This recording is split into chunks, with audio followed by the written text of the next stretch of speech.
All right, he's a former Ohio Player of the Year, Xavier Musketeer, and a high flyer, Tyrice Walker. Welcome to Lamps Lab. Thanks for being here. I appreciate it, B. I appreciate it for sure, man. Sorry it took too long. It took so long to get here, but I appreciate that you invited me, man. It's all good. So I want to start just a little bit coming up. Tell me about your life as a kid growing up in Hamilton. Um, I mean, I had a good life. My parents had both of my parents. My parents are both still living in the same house that I grew up in on East Avenue. Um, you know, Obviously back then it was you out in the streets till the street lights come, till they come on, or so we had our guys that we hung out. I had my guys I hung out with, that we played ball with. um so I grew up right there on East Avenue.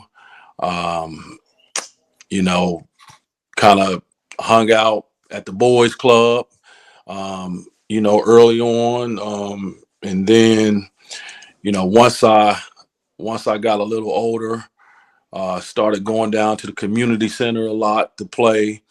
Obviously we played outside a lot. We played a lot of 4th Street Park, uh, you know, um, the Cage. My grandmother lived down on Welliver Drive down there in the projects, and so and she lived right in front of the Cage. So for me, um, I was able to just kind of go out her back door, and I'm right there, playing at the Cage. So it was good, man. I had a good, I had a good childhood. I would say that. Did you play any other sports besides basketball coming up? I did. I played football. I played football up until um, 8th grade, um, and I played baseball, but I don't even count that, because I was so bad. Yeah. Um, I mean, I played, and I felt like uh, I was decent in the field, playing first base or outfield. But man, like as far as hitting, I was horrible. So um, just wasn't real interested in it. But I did play football, played wide receiver. On the football team, played for the Colts. Back then, and was actually pretty good. Was a decent player, but I think I don't know, man.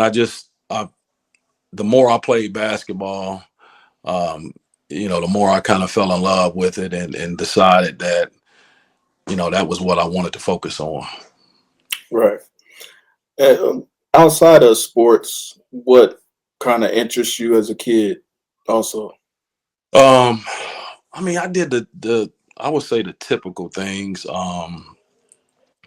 Just really like hanging out with all the guys. I mean, we would do the just kind of. I mean, I would say we kind of got into a lot of stuff probably that we shouldn't have got into. But obviously it's very different back then, to where when they say it takes a village to raise a kid, man. I mean, I know, like as I said, I had both of my parents, but once you outside of that house, and they're not right there with you, you feel like you can kind of do anything. But we had so many parents out there that kind of kept an eye on us, and mm, and we knew that anything that we got into, it was going to get back to our parents. So we had to be cautious with that. But no, I did the typical stuff. I mean, we just kind of hung out. I mean, early on we just hung out and did whatever. But I think for me, I would say I got probably pretty serious about basketball. um I would say 6th, 7th grade, to where like it was like, okay, um I really wanted to focus on it. You know yeah, what I yeah. mean? So um I think I tried to put most of my energy towards basketball at that point. And when did you kind of realize I'm a good player, or maybe I'm a little better than the kids around me, and things like that? Um, I would say so. I went to Garfield, right, and um, man, that first year, for example, seventh grade, we were horrible. I think we won maybe a couple games, if I'm not mistaken, and I may be giving us a game, but we struggled. Like we didn't like we obviously like we felt like we were so behind, so far behind, like Wilson and even GW at that time. But I think for me, it really was seventh grade. I felt like okay, I feel like I'm growing, and early on for me, man, I was and I was thinking about this. I used to watch, and obviously NBA was on TV, but it wasn't every day.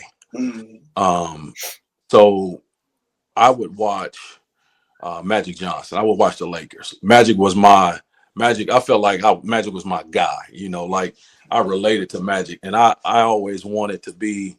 I just felt like he knew how to play. He as a point guard, and being a 6'9" point guard on top of that. Um, I enjoyed watching how he ran the show. I felt like every decision he made, like on the fast break, was the right decision.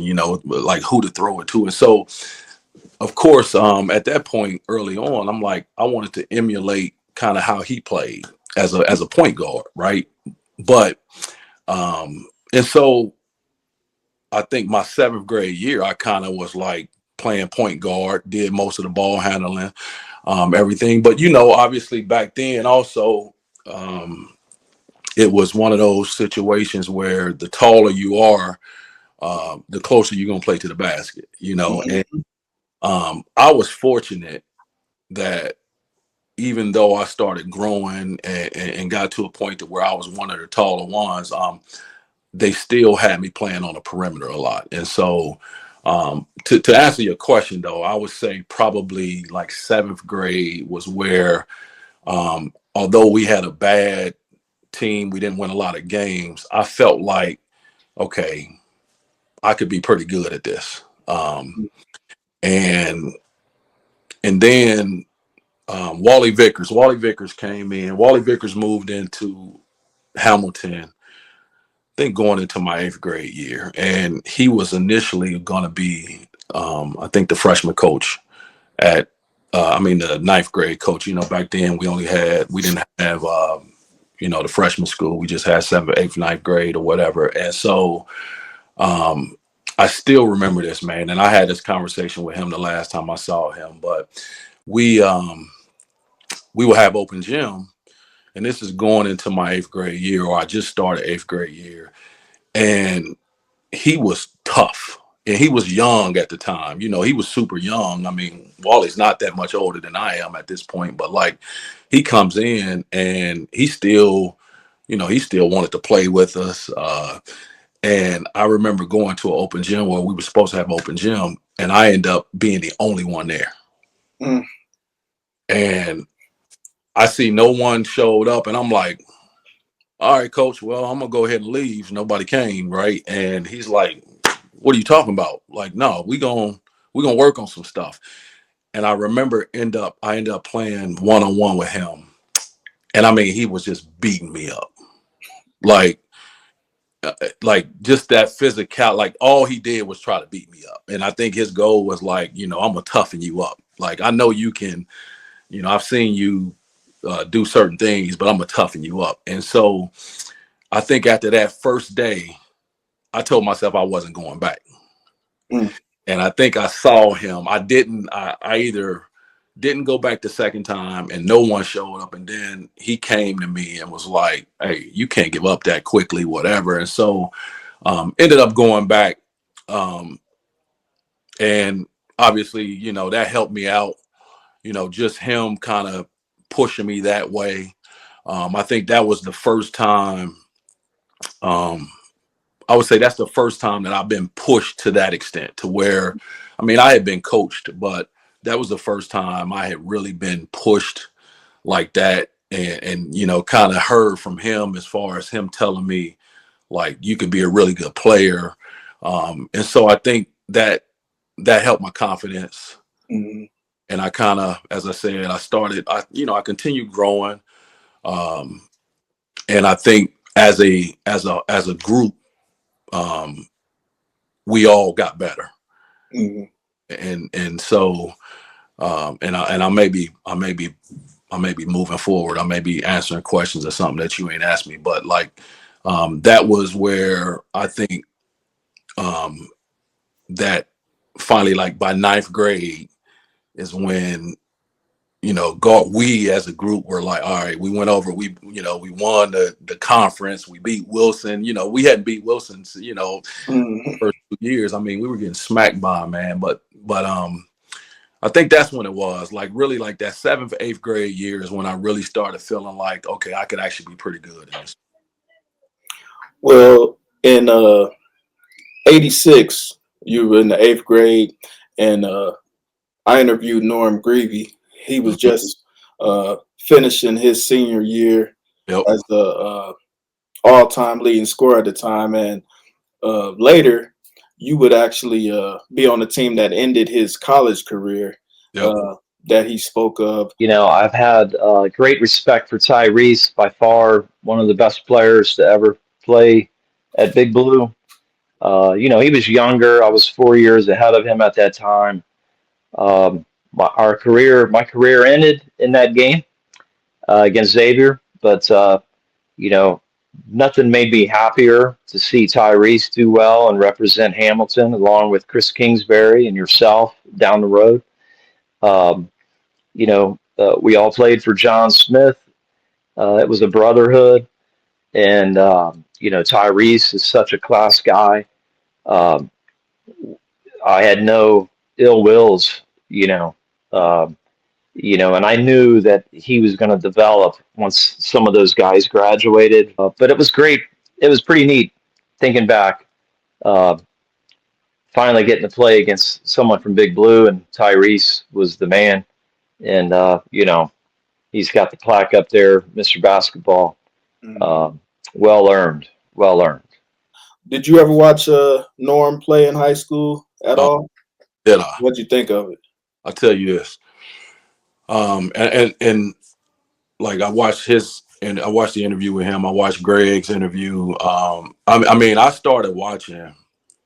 I mean, even prior to Norm, um, like I was devastated when Hamilton lost to Dayton Roth. That like when Greg's senior year, I was devastated. Like that was, and you guys had a really good team, right?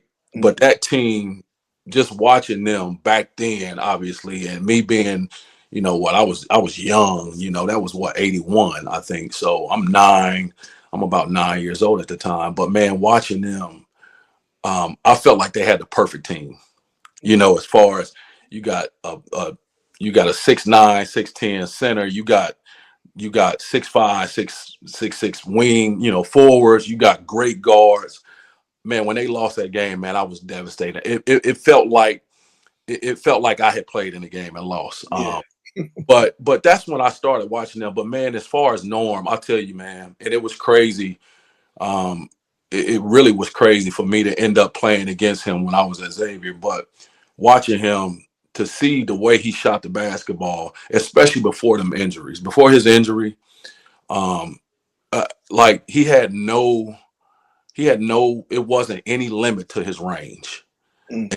He's doing what he's doing before the 3-point shot, right? And I'm just like, anytime across that half court, he was a threat. Mhm. And he was smooth with it. Like he could handle. Obviously, his bloodline was great. You know that. But man, Norm could shoot the lights out. Like, and honestly, um, and it's hard for me to say between him and Kingsbury, man, which one of those? Because that question comes up a lot. Like, Yeah. which one of those which one was the best shooter, man? And now I think Chris ended up being the better player just because of his physical skills. But yeah, Norm was amazing, man. The way he shot the basketball, he really was. And when you got to Hamilton, you played for John Smith. And Hmm. what kind of coach was Coach Smith for you? uh, Coach Smith was Coach Smith was tough, right? And for me, man, getting there as a sophomore, and back then, you just Hamilton, it was weird, man. You didn't see a lot of sophomores play varsity back then. I know that, obviously it was a few, but like before, like Maurice had played his sophomore year. And so when I got over there, um, I, you know, I felt like I was good enough to play. Um, I walked into a situation where we had 5 or 6 seniors on the team.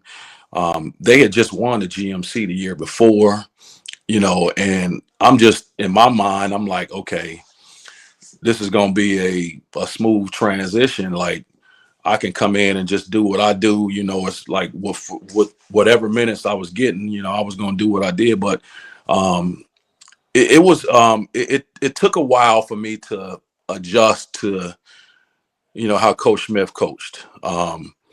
Really good coach. I don't think he gets enough credit.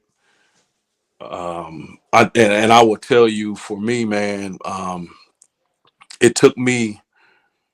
It it probably wasn't until I finished at Hamilton High. Um, it wasn't until then to when I started appreciating him and all the things he kind of did for me as a player. He was. It was weird. Like I was an athlete, so like for me, man, I wanted to dunk. I wanted to do all the stuff, and there were times where I felt like Coach Smith would get upset at me if I got a dunk, and I'm Mm, like. And then I get other coaches like anything by the basket, you got to dunk that, and I'm like, okay. But, I would get on the fast break and he would get mad at me if I did. Like he would say I'm doing something too fancy, uh, yeah. and I'm like, okay, yeah, maybe I'm trying to put a little show on, but, it is what it is. I'm just, I'm playing my game. But um, I'll tell you, once, once I gained his trust, even that sophomore year, um, it took a lot of that season for him to start trusting me as far as how I, like knowing that I could play. And I'm sure I had a lot to do with like not playing the way that I could play. And it was tough. It was tough. And like the guys that I say that were seniors, um, like and I'm not on here to try to badmouth anybody, but like, and I say this, I tell Mo, I tell those guys, I was like, I learned a whole lot as to what not to do when it came to that next year and then my senior year. And what I mean by that is just it was just like it was a struggle when it came to like Coach Smith telling the players what to do and then the players doing that, right? And so um man, it was that sophomore year when I thought we were going to be really, really good. We ended up, um, I think we ended up winning 13, 14 games, Yeah. and there was no way that we should have won 13, 14 games with us having the returning players that we had. Um, you know, Tim Robinson, Mo, Kelsey Walton, David Prentup. We had some good players coming back, man. But as I said, it just seemed like it was a disconnect when it came from what the coaches were saying versus what us as players were doing. And so um and a lot of people didn't appreciate Coach Smith. Yeah. Uh, a lot of people felt like he didn't allow you to play your game. You know what I mean? He was and I can see that. But I can tell you, like by my senior year, he definitely let us spread our wings a little more. Because there were times, man. I mean, like I know early on, it would be like the 6 pass rule where you had to pass it around 6 times before you shot it. I mean, we had different things that, like, I look back at it now, and I'm sure we were not the only program that dealt with that. I mean, I'm sure when you look at some of those GCL schools and all of that, but I think with the athletes that we had, Yeah. um, it's kind of hard to bottle them up like that. So, um, but as I said, man, I have the utmost respect for Coach Smith.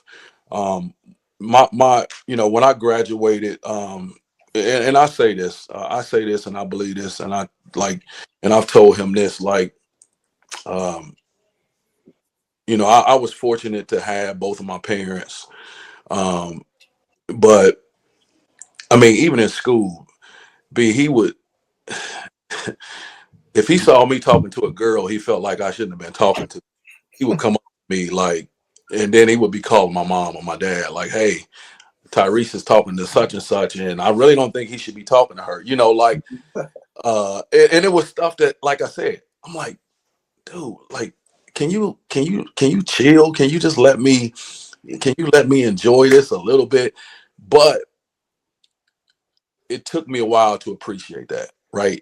And when I got to Xavier, man, and that first year where um I get there and I'm not really playing that first year. It was Coach Smith, man, that would write me letters and like, I mean, he would come to a game, although he knew I wasn't really going to be playing. He would come and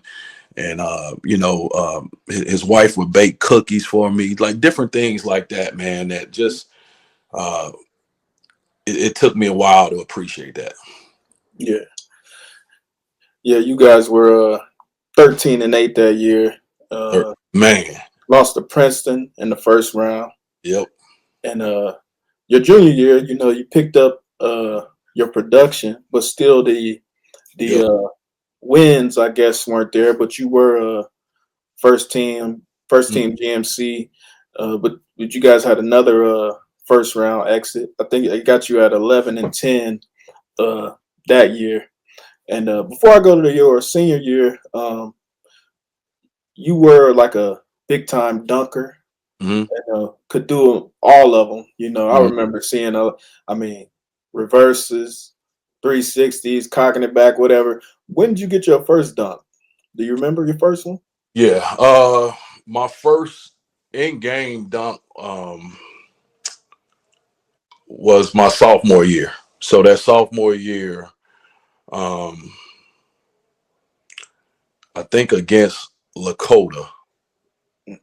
I got one against Lakota, like at Lakota. You remember back then it was just Lakota. It wasn't East or West.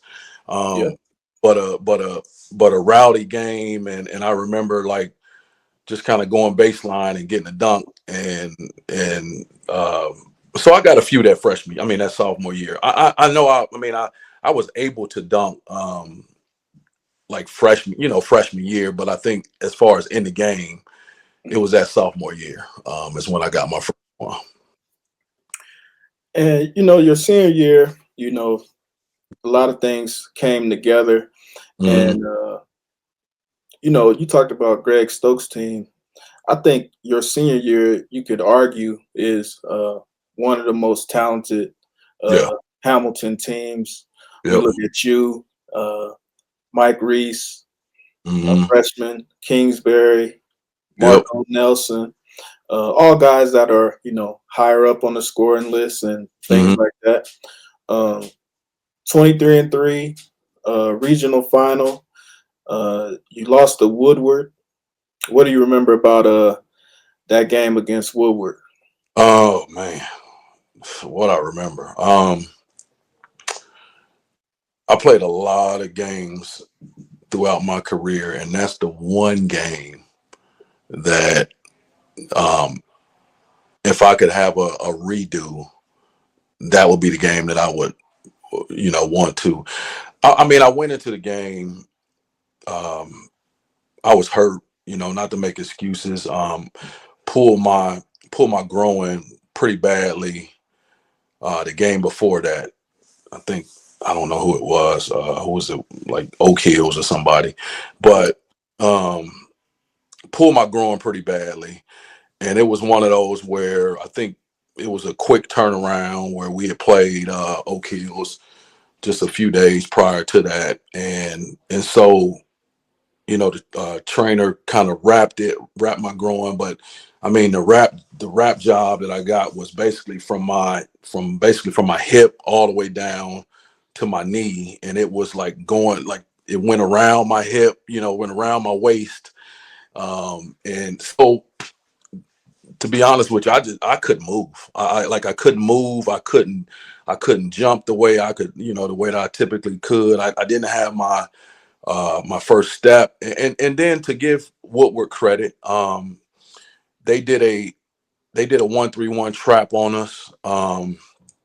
and I was kind of stuck in the corner, and like to where all I could do was kick it to that dive guy or kick it out because they trapped me every single time I touched the basketball. Mm. Um, so like as I say, if I could go back. Um, and I was doing what I was told to do as far as where my position was when it came to that, because we walked into that knowing that they were going to play that, but um, they hadn't trapped it. They hadn't really trapped it a lot when we had watched them. And so every single time I got it in that corner, where Gabe was in the middle, Gabe would dive, so I could hit Gabe on that dive. And Gabe had a great game. Yeah. He had a great game. Chris had a great game.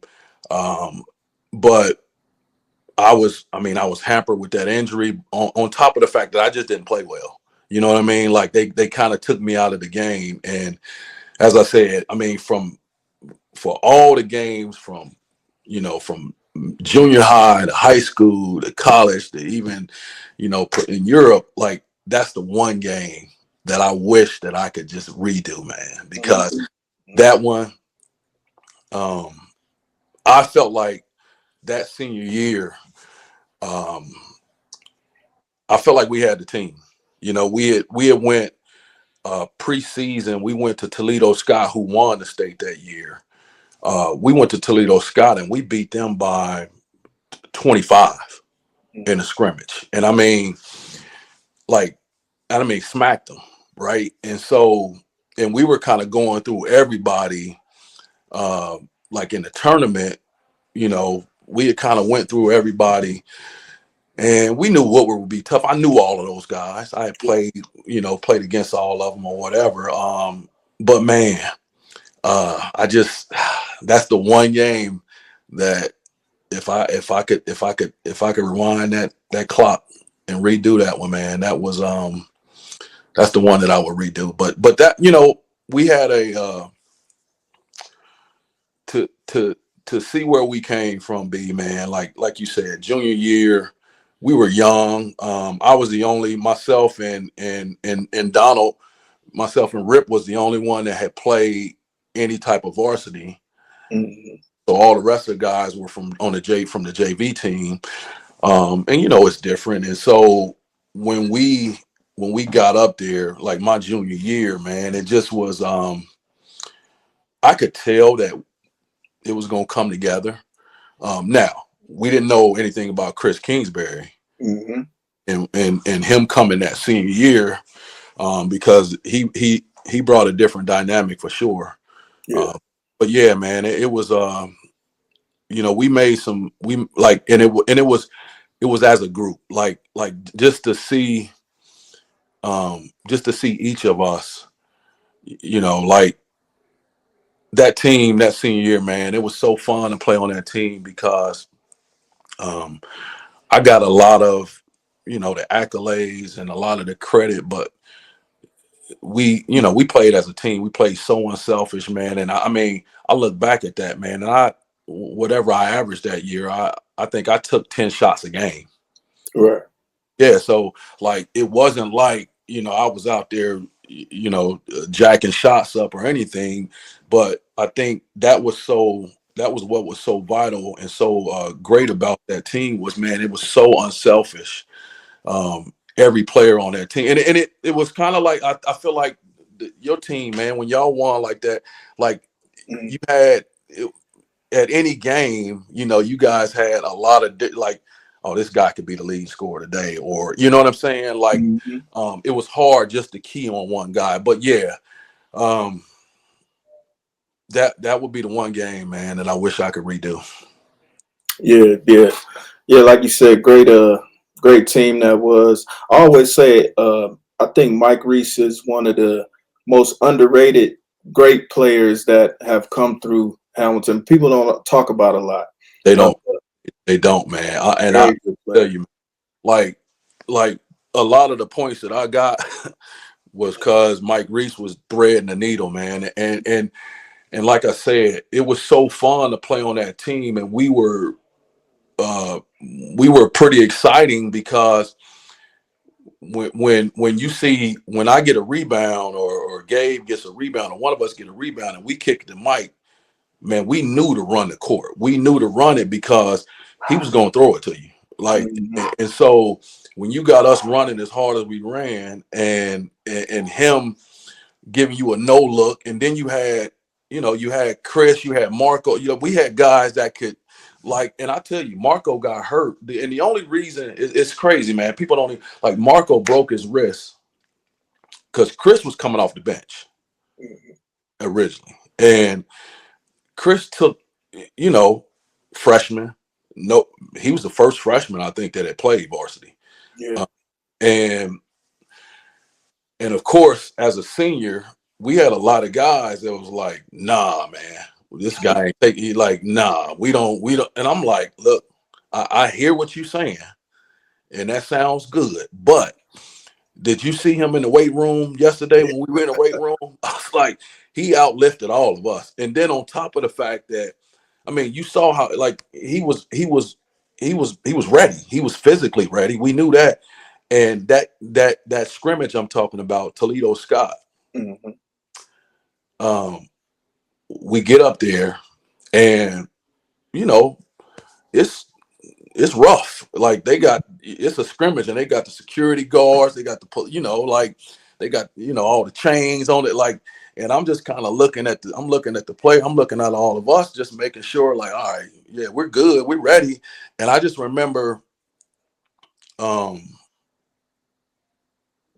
Chris. I remember, and as I said, I knew some of these dudes from camp. Yeah. I knew how much they did this, right? I remember at the beginning of the game, it was like, no, like jump ball. I got the white boy. That was the first thing, because that's straight innocent. I got the white boy. Like three or four of them were saying it, right? Yeah. Like, no, I got him. I got him. And I'm like, okay, man. When I say he lit them up, and this is our first scrimmage, he lit them. I think and I don't. Maybe we played 5 quarters. I don't. Man, I think he had 13 threes. Mm. And by the end of the game, I just remember three or four. Man, who got the white boy? Man, who got the Yeah. white? It changed so quickly, and I remember getting on the bus, and Coach Smith was like, "So, what do you think?" I said, "What do I think? Like, you got to have him. He has to be on it. Like, he make my job way easier. Like, the Yeah. way, like, they got to guard him way out there. So that floor, like, and that's what I was trying to stress to some of the other players. Like, look, man, I said, the way he shoots the basketball, they have to guard him. On top of the fact that he can do everything, Mhm. like, but the way we play and the way he shoots the basketball, it's just gonna make our job easier. You Right. know, so that was key, man. Like getting him. But like I said, I think for the most part, we from top to bottom, and I agree with you. Mike Reese, man, was um, like, you slept on him because he wasn't the quickest. He didn't jump the highest, but he wasn't a small, like I'm like, Mike was 6'3". Mike was 6'2", 6'3", Mhm. and at the point guard, and he was left-handed. You know Yeah. what I mean? So it kind of threw, and then he shot the ball, like, he shot the ball well. He shot the ball well enough, but it was a lot of people that slept on him. Mhm. Mm, yeah, one of my favorite players. Um, yeah, your senior, you finished 22.7 points, first team GMC, first team All Ohio, Ohio Mr. Basketball. Um, you guys won the GMC, won the district. How was it for you just getting those accolades? Um, it was. I don't want to say it was surreal, but it definitely wasn't anything that um, I. It wasn't a goal. It wasn't goals that I set for myself as far as like I want to be player of the year. I want to, for me, man, it was all about. Um, I wanted to, I obviously wanted when I started feeling like I could get an opportunity to play in college. That was my goal. That was my goal was like I want to get a scholarship. Um, I want to get a full ride. I want to play. I want to be able to play at that next level. And so um, it was guys. I would say this, man. It was guys that probably had better individual seasons than I had. An individual season I had, like when it came to stats and different things. I give a lot of credit to, as I said before, like my teammates and how we played. I think I think it I think I stood out or I got the accolades just because of the unselfishness. I was never that guy that um, like I'm gonna go out and get mine, right? Like the games that like when I look at those games where even if I had 35, 36, something like that, um, it was never games where I had 35 and I shot the ball 25 times. It was still uh, it was a very efficient game. And then because a lot of our games that year were you know, I'm telling you, I feel like outside of the games that we lost, um, we were ahead. Like we won a lot of those games by um, pretty significant margins, and we didn't play. I didn't play a lot of fourth quarters. Like and I mean, if I played a lot of like they used to laugh at me because I would be on the bench like unlacing my shoes and taking my cutting my tape off of my ankles and then putting my shoes back on because there was just a lot of times, man, that we didn't play that fourth quarter. Like I remember when I like the one game I had, I don't know, I think the record at the time was 38-40, and I had 35. I think against Fairfield I had 35 going into the fourth quarter and didn't play in the fourth quarter. You know what I mean? And um, it didn't bother me. Like for Yeah, me, I was always happy to see the guys who didn't get as much playing time. I was always happy to see them play. Like, and so I think when I started um, getting the awards and all of that, man, it was it legit was a team. Like to me, it was always like I couldn't have done any of this without the guys I played with. You know what I mean? And yeah, so it was great. Um, you know, I mean, I worked hard to get to that point. But as I said, I think there were other guys in the state that probably had better season than I had. But I think um, us being from Hamilton, for us to win, back then it was like the city championship in Cincinnati. They hated us, the Cincinnati guys, and they didn't like us. But we won the Cincinnati city championship, and they didn't even consider us in Cincinnati. You know what I mean? And so, yeah, um, so those dudes did not appreciate the fact that we had a good team, and we felt like, and Um, that's why it was so devastating to lose that last game, man, because I felt like all the city teams, all the inner city teams that we had played that year, we had ran through them, and so to me it was like we could do the same thing to Woodward, but like I said, they had a really good game plan for us. You had 4 career 30-point games. 35 was your career high, and you finished second all time in scoring when you graduated. Um, and you went to Xavier, as we know, and your first year, like you said, you wasn't playing a lot, but you guys made the tournament, Mm-hmm. made the second round. Um, Actually beat Nebraska the first round, and a Mm-hmm. loss to UConn, Yeah. which were they still a higher seed than you? Because they upset a team in the first round too, Yeah, right? we were the 14th seed. I remember that because Okay, yeah. I Nebraska think was third seed. yeah, I think they were 11. Yeah. Yeah, UConn was 11. Okay, and so yeah, normal freshman stuff. Mm-hmm. Kind of getting accumulated, not playing too much. Um, Sophomore year, you're playing a little more. Um, about 6 points a game, 4 rebounds, but you know your team didn't do as well that year. Mm-hmm. Um, I think it said you guys were third or fourth in the Midwest Conference that year. Mm-hmm. Um, so you come back your junior year, 8 points, 4 rebounds. You guys are 24-6, and you make it to the second round again, beat New Orleans, and you got to play Indiana in the RCA Dome with Coach Bob Knight. What do you remember kind of about that? They were the 1 seed then, pretty Yeah. hot program at the time. What do you Yep. remember about that game? Uh, man, they had um, Calbert Chaney was Player of the Year. Uh, in the country, Bobby Knight. It was we're playing we're playing in Indianapolis. Um, it was 45,000 fans, and we had a small section of 5,000 of blue up there, and then the rest of it was just Indiana fans, man. And I'll tell you, I mean, a great game to play in.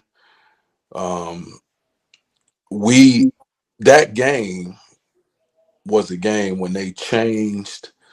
It was because of that game they changed um, the rule when it came to the running clock at the end of the game. So I don't know if you noticed. So we're playing, and it's a close game throughout. Like we had them on the ropes. Mm-hmm. Um, we score a basket, and it's 50-ish seconds left.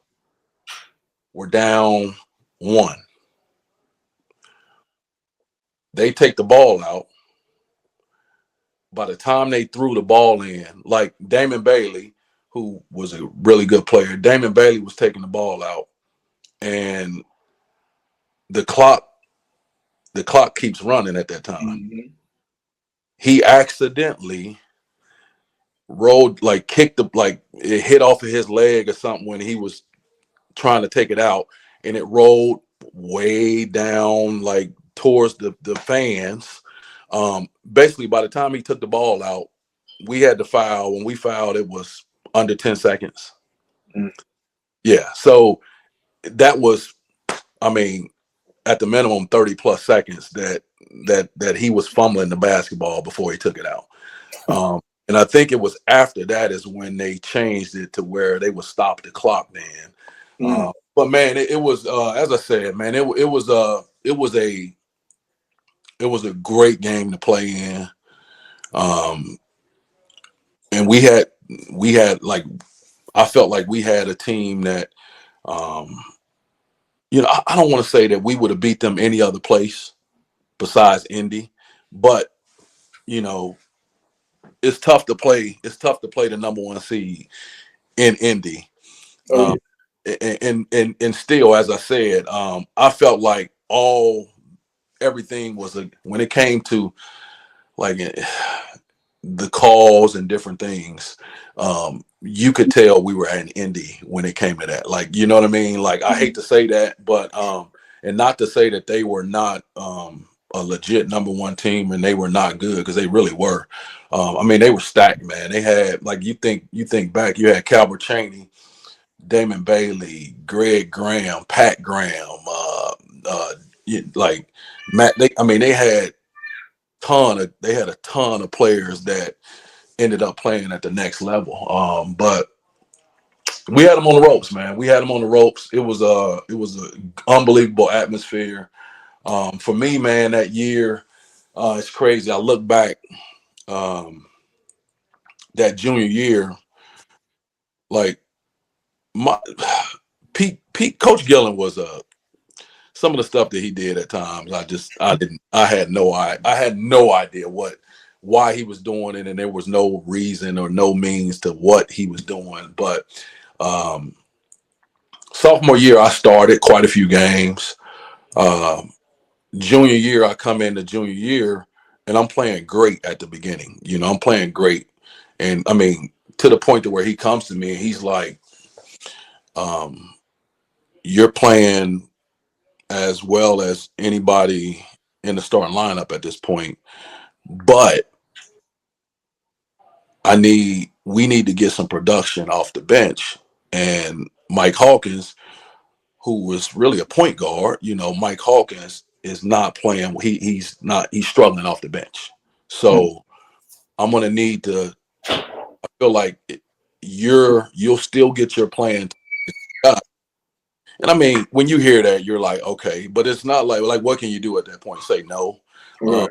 no, at that point it was like, all right, but you hear it and deep down inside, you ain't gonna, as a guy coming off the bench, you're probably not gonna get the same amount of minutes as a guy that's starting. You just know it. Right. So but it was, I did what I had to do on it. Like I said, it wasn't anything I can do. I couldn't pout about it. Uh and Mike did play better uh as a starter than he did coming off the bench. Um, Mhm. but yeah, man, like that year we had a really good team. I mean, you got two bigs that played in the NBA. Aaron, like that game, what I remember about that game, Aaron Williams, who uh Aaron was unbelievably talented. Mhm. Um, but at times he would I don't want to say he would disappear, but you know, he just didn't, like, you knew Brian Grant was going to be a dog pretty much at all times. That's just how he played. Like he played with a chip on his shoulder. Aaron had way more skills than Mhm. Brian. Left-handed, jump out the gym, built like David Robinson, like just was it was crazy. Like he could do some things that you just couldn't teach. But man, like I don't think that they understood how to get that out of him consistently. And that game, that tournament, that was his senior year. Uh, and I mean, I remember a game his senior year. We played. He's from Chicago. We played Loyola Chicago in Chicago, and we should have blown them out. We were down that whole game, and Aaron got a last second tip dunk to win the game. Mhm. That was his only 2 points and his only rebound. And as I say, 6'10", man. Like, but that he is like the light bulb went off or came on when we got to the tournament. It was like he decided these are my last games I'm playing. Mhm. The dude just, like, his level of play was outrageous. And I remember the dunk he had in that game against Indy. Like they tried to trap him in the corner. And as I say, Aaron's 6'10". Aaron's our power forward / center. Aaron swept and I mean he's almost out of bounds behind the three, and he swept, went baseline, and went up and reversed it. And one of the nastiest dunks in the game that I had seen. You know Mhm. what I mean? Mhm. And at that point, man, it was like he, you can tell he was playing like this is my last go round. Right. He ended up playing 13, 14 years in the NBA after that. So yeah, man, it was good to be a part of that. To be a part of that team. Well, your last go round, you averaged essentially 15 points, 5 rebounds. You guys were 22-8, but got upset in the conference tournament. So you go to the NIT, and think you went to the third round there, and you end up losing to Villanova up in Philly to end your career there. Um, so I know that was a tough loss, and Yeah. how did you? I guess going from that to get to your professional career, how did you um, kind of get over that and start the process of getting over to Poland? Yeah. Um, yeah, that senior year, man, that was another team that we had a lot of talent on that team. We had a good year. Unfortunately, man, back then, like you don't when we were in that conference, man, if you lose in the conference tournament, you just, unfortunately you don't get that opportunity to to get to the NCAA tournament, man. And it sucked because we knew that we were an NCAA tournament team for sure. But yeah, I ended that year. Uh, felt like I had a good year. Felt like I had a pretty good career. And I felt like I made a lot of progress. Like I think you get some guys, man, that come. And I mean, I played with guys where they peaked. Uh, may have peaked early and just kind of plateaued and really you didn't see that development when it came to each year getting better. But I think for me, I definitely felt like I got better each year. Uh, Mm-hmm. I guess I gained the trust, you know, in the coach from the coaching staff as far as, they trusted me to have me on the court, when I needed to be on the court. And so I wanted to continue playing, and it was crazy, man, because um, I was kind of scrambling because I was that, and when I say that close, like I ended up talking to Marty Blake, who was the director of NBA scouting back then. Um, Ended up talking to him, and he at the time said, um, if the only reason you didn't get invited to that senior camp was uh, the senior camp or whatever, but he said the only reason was because if Coach Gillen would have called and pushed for you to get in, you would have gotten in. And I'm like, and that I hate to say it, that's the relationship. I don't know what type of relationship we had. It definitely was a roller coaster ride uh, between him and I. But it was hard to hear that. You know what I mean? Like, because you get to that point where if I get in that camp, um, you don't know what happens. You know what I mean? Yeah. Yeah. So for him not to give me that nudge, for him not to push, for him not to just call and like, hey, he needs to be in there. That was tough. So at that point, man, I just was like, all right, what am I gonna do? Um, I think hired an agent. Agent. What was crazy was this agent had Brian and I. We both had the same. We had the same agent. Now Brian had worked himself from a potential second round pick to where he went to that camp. He went to the Phoenix, the senior camp or whatever, and kind of showed out.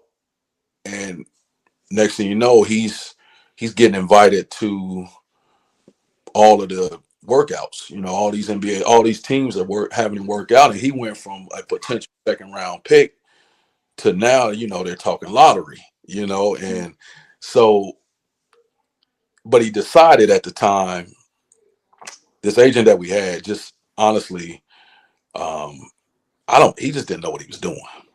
And so Brian had talked to a couple other agents. At that time he started interviewing agents. A couple, our old Louis Orr, Coach Orr at the time was, kind of told Brian, you need to talk to a few agents. Don't settle. At least interview a few of them and see which one you're gonna feel comfortable with, and what they're gonna bring to the table and what can they do for you. And he did that, and he realized that this guy that we had no idea of any of the stuff that was, that these other agents had kind of told him about. And so he pretty much fired this agent. And when he fired that agent, man, like, you would have thought that, I mean, he pretty much just said, all right, Tyrice, I know I'm supposed to help you do this and do that, but he did nothing, right? Right. And this is kind of late in the game, like, especially for like me trying to get to Europe, man. So I ended up getting a connect to Poland. Um, I mean, when I say it was like they didn't speak any English, uh, like they had to have this reporter who spoke English talk to me on the phone. I didn't have a contract when, like, I went over there. I had to buy my plane ticket, my first plane ticket, and they were like, and of course I didn't have the money. I had Right. to scramble to get the money to get a plane ticket. It's a last second plane ticket. Um, and we're gonna give you the money back when we get there. But like, when I say they didn't speak English, nobody spoke English. Uh, and I get over there, and the other American who had been over, he had played in Poland for 3 years prior to this. Had a Polish girlfriend, fiance, or something. So he spoke the language pretty well, but he wasn't there. Like, he wasn't, because he was still at home. He didn't have to come to the training camp or anything. And so I get there, no contract. I get there, I'm jet lagged. I go to this practice, and so all I'm doing, they haven't seen tape on me. They haven't seen anything. Like, they don't know anything about me. And this is a team that was in the second division that moved up to the first division. They got, like, I guess they did well enough in the second division, and they got sponsors. And so this was our first year in the first division. And so I get over there, I go to practice, and I'm just kind of walking through the practice. And they tell me, this reporter who spoke English, this interpreter, was like, we have a tournament that we're going to play in this weekend. And I'm like, I don't know a play. I don't know a player on the team. I don't know anything. We walk through a play, one play, and one out of bounds play. They tell me they're going to pick, like, I'm in this hotel that was really a motel. Um, and it was hot, no AC in there. And it was August. Man, they picked me up. We're on this bus. The bus ride is 6 hours. Like, I don't know any. Like, when I say, and I tell kids now, I'm like my son, I said, it's so different because we didn't have any type of social media. We didn't have, we didn't have email. We didn't have any. All we had was telephone. We didn't have cell phones, Mm-hmm. right? And so your only communication was calling the house phone, and but yeah, man, I get to this tournament, um, and I remember, like, the coach drew, like, didn't tell me anything, kind of drew something on the board, like trying to refresh this play that we were going to run or whatever. And so none of these guys knew how I played. And I just remember, first play of the game, like, they get the ball, and and the guy that I'm guarding, who they had me playing a three that first year, um, and I'm guarding 6'9", 6'10" all the time. Like a lot, like those dudes are long and lanky or whatever. And so I just remember being like the guy that I'm guarding, he's like he steps out and he's about to shoot a three. So I block a shot. I block the jump shot, and I go down, and I'm kind of on the left side, and I think he thought he was gonna time. He thought he was gonna time it and block my shot, I guess.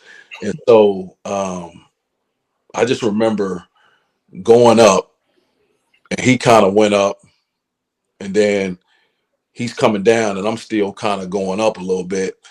I dunked it, and I remember looking at the bench, like not really looking at them, but kind of turn around, running back down after I dunked it, and I'm looking at our bench, and they all are like, "What the like?" Had no was like, what just happened? That's the look that they gave. And we ended up winning that tournament, and I ended up like MVP of that tournament. But as I said, I didn't have a contract, and I just remember one of my players, his wife, his fiance, has studied in England, so she spoke English. She was on the bus ride back with us. This is the only English, like this is the only time in these 3 days that I spoke in English. She was speaking, and she's like, "Hey, I'm having some of the players over. I'm cooking dinner. I'm gonna have some of the players over because we got back like it was Sunday evening, 6 or something." And she was like, "Would you like to come?" And I was like, "Oh, please, anything besides go sitting in that motel, please." Mm. And I remember going over there, and I'm trying to feel them out. Like they were, drinking and everything. And they asked me that I want, just drinking beer or whatever. And I'm like, I'm trying to fill them out. I just don't know them well enough yet. And so I'm like, I'm hesitant. And then I drank and I was like, all right, yeah, give me a beer. I drank a couple beers. And sure enough, the president comes over there. And it's like, he wants to meet with me then that night.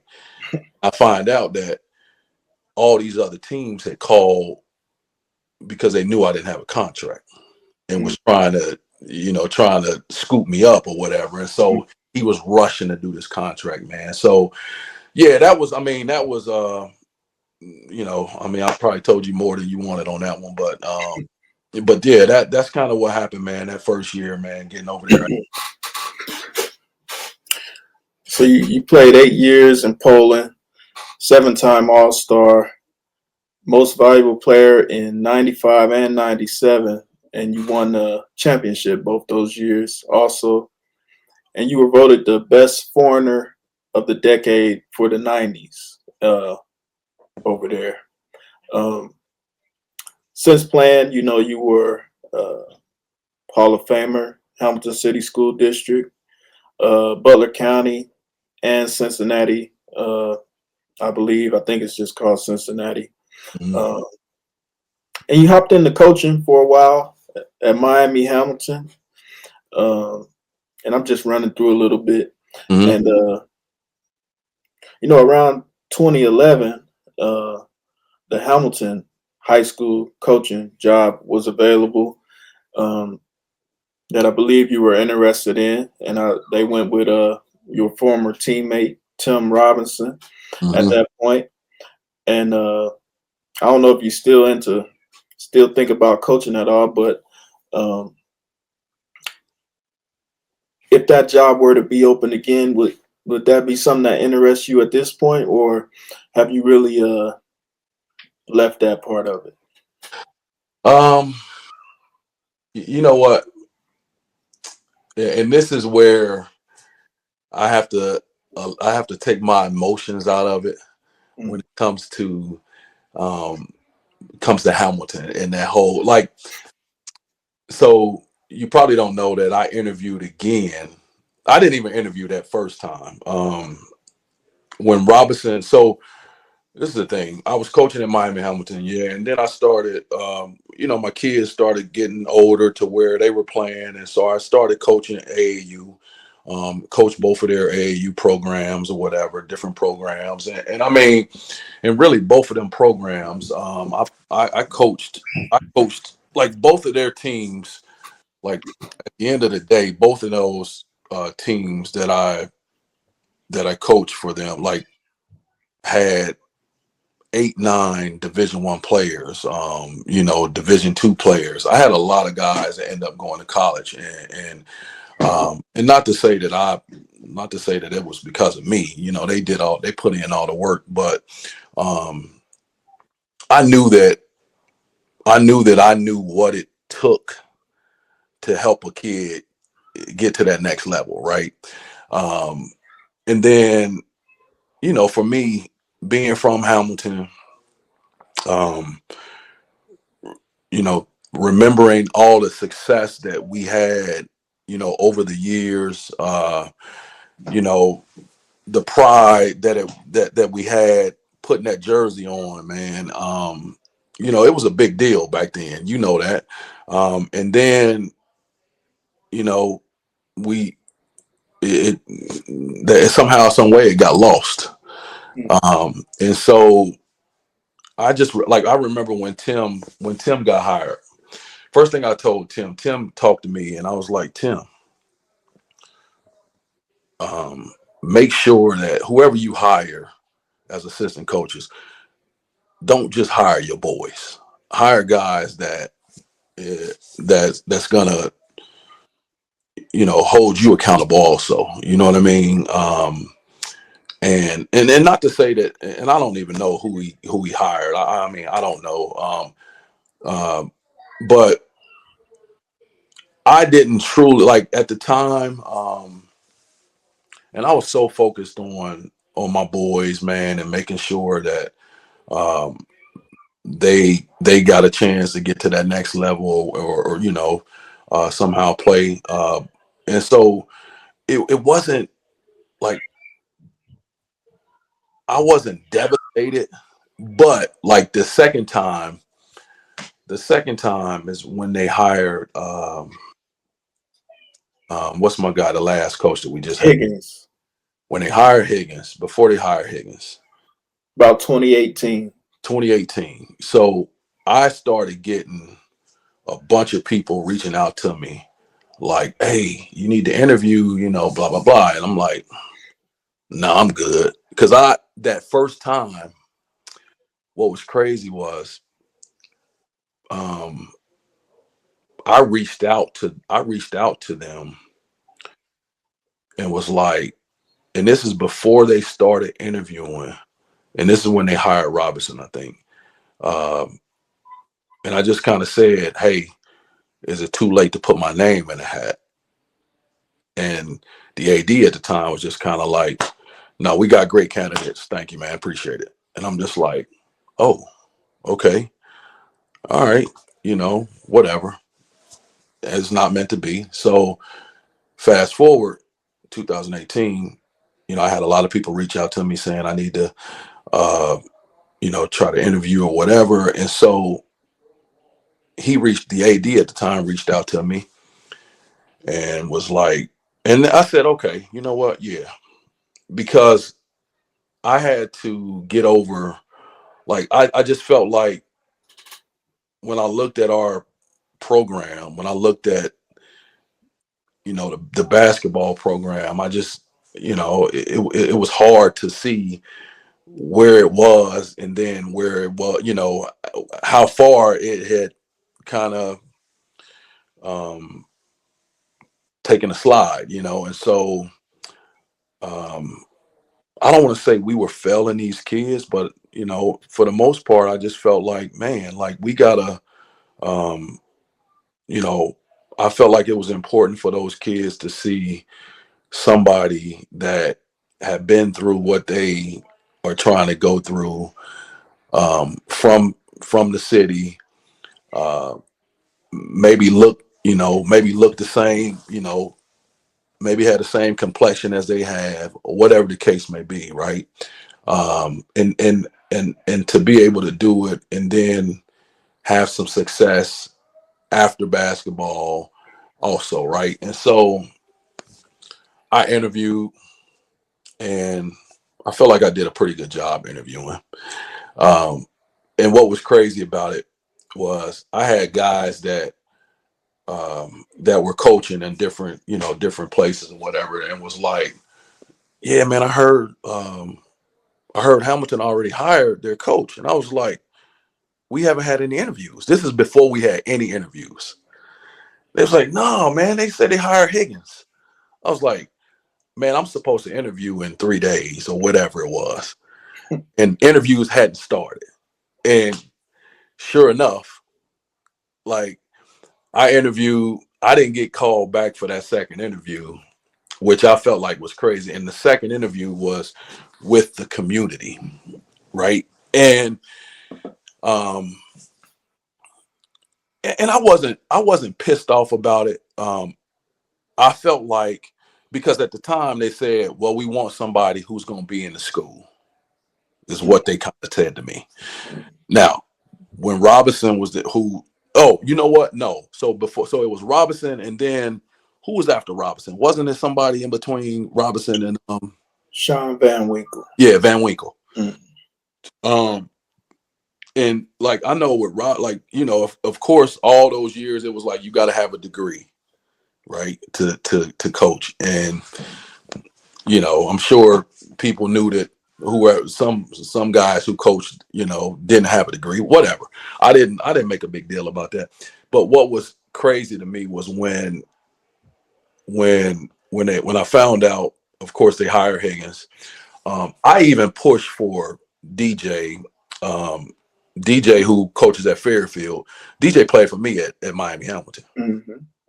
I'm like, DJ had just got done coaching at up towards Dayton. I forgot where he was at up there. And he had coached at Wright State. He was a young kid. He was young. He was energetic. He, as I said, he had played at Miami Hamilton for 4 years. So he wanted the job.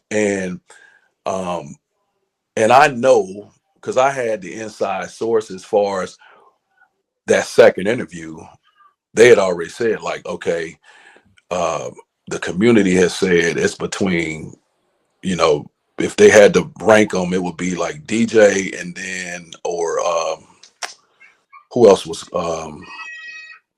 what's my guy where is he at? He at uh,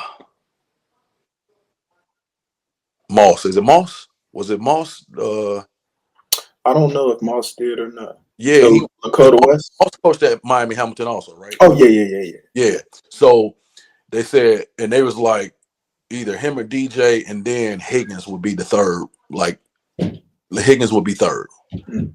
And then when I talked to the AD kind of called me afterwards, before he had quote unquote hired Higgins, and I'm like, he's like, the coach that we are going to hire, we would love for you to come over and be assistant. And I was like, you know what, man, no offense. And it had nothing to do with Higgins. I mean, because I knew Higgins, but I didn't know Higgins. You know what I mean? It had nothing to do with Higgins. I just said, honestly, I feel like, A, he's already been hired.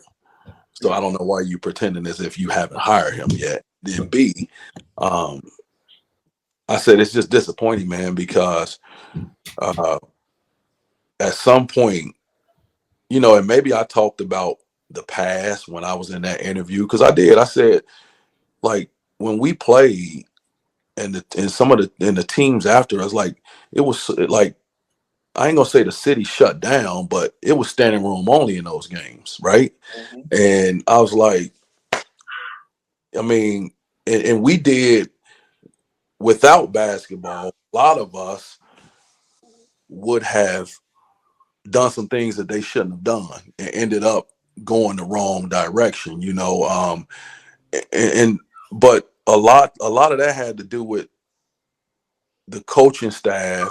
Some of the coaches did extra to make sure that like a lot of us didn't have rides to get to practice and everything. You had coaches that, uh, Coach Taylor used to pick all of us up Mm. before every practice, every game. Every like he had a van and he picked all of us up. It was two stops, boom, boom. And I said, so sometimes you got to go out your way to do a little extra.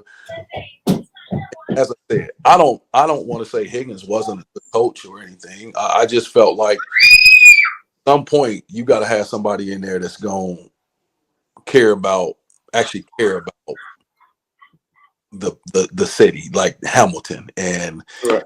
the players, and the well-being and all of that. Like as I say, I'm not saying he didn't do that, but um at some point you got to hire somebody that's going to look like some of the players that they coaching. So finally, your sons both were involved in basketball. Your oldest son played at Thomas More College, and your youngest played at Belmont and currently at Xavier, kind of following in your footsteps. So, what's it been like, to see their success in basketball and just following your kids as they have played the game that you love to play?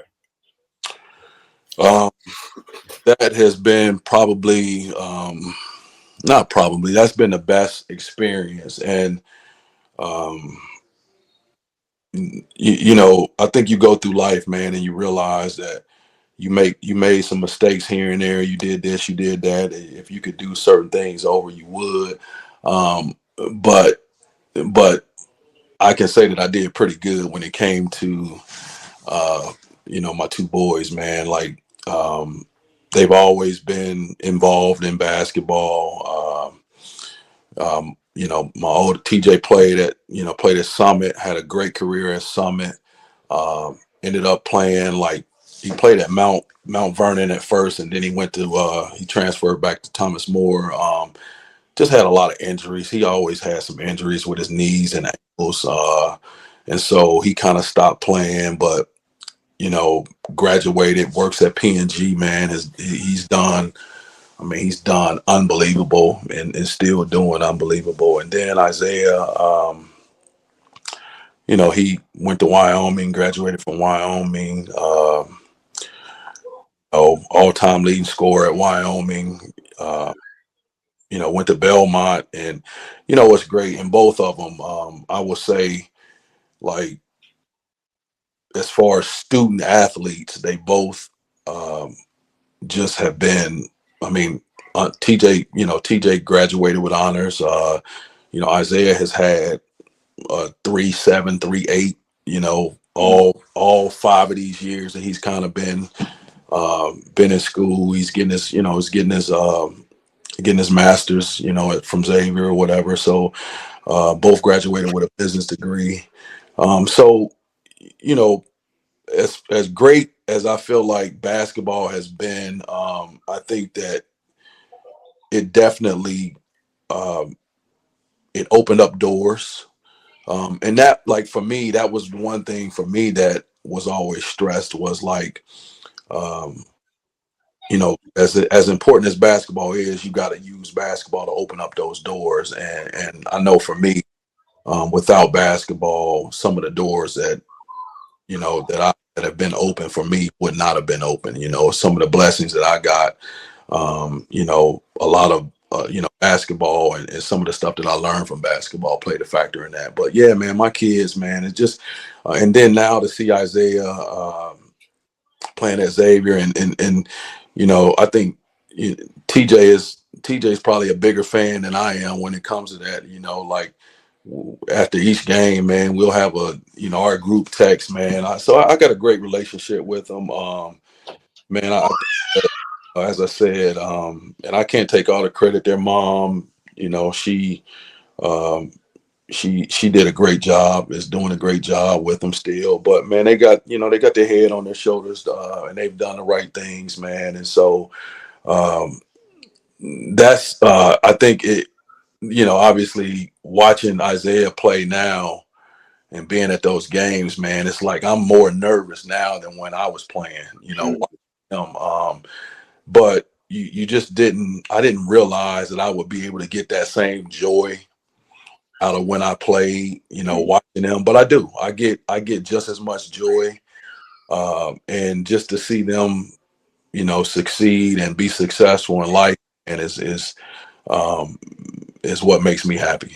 So yeah, I definitely enjoy that. That's well said, man. Well, Tyrice Walker, man, I appreciate you coming on here, sharing your story. Definitely, one of the greats. As you know, I've been watching you for a long time, played with you some as I got older and stuff like that. So, great to have you on. Appreciate you coming on. Oh, I appreciate you, B man, and I appreciate what you're doing, my brother. But thanks for the invite for sure.